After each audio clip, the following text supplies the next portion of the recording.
like that.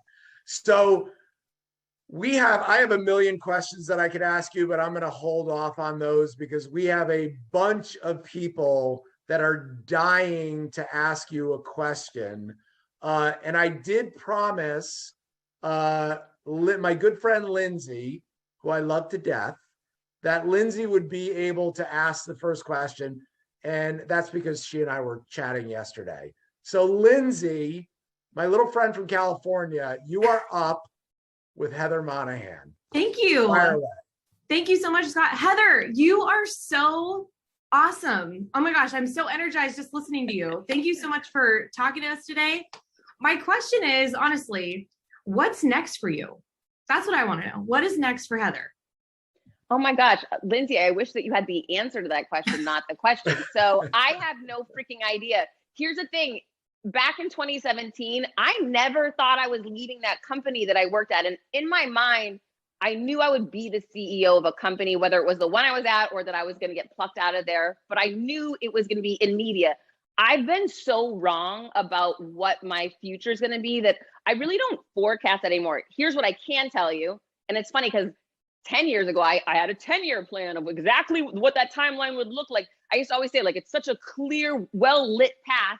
I was fooling myself, though, because I was dependent on the industry I was in, the company, the person I work for.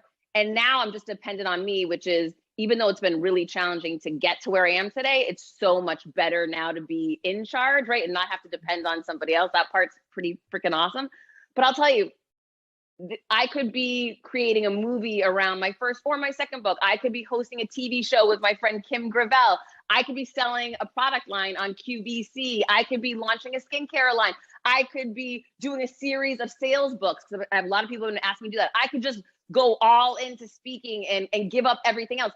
I feel like there's so much opportunity, and I don't want to say, this is how it's going to be. Instead, I choose to show up now in my life open to what's going to happen next. Sort of like I was so committed to, I have to be the Wall Street Journal bestseller with this book, and it's going to happen on November 9th.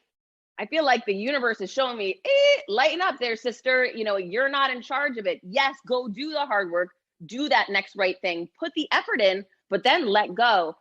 And I'm just so reminded of that lesson that I've only learned recently by sitting there in my own tears saying, okay, how do you pick yourself up? Go help someone. I shoot that email out and I get back that response about the speaking business. So I'm super open to what might happen next. Sadly, I wish I could give you a more definitive answer, but it's going to be freaking exciting. It'll be about helping people. It'll be about showing up as the most real, authentic version of myself. And it will be powerful AF. How about that, Lindsay? Does that I love it.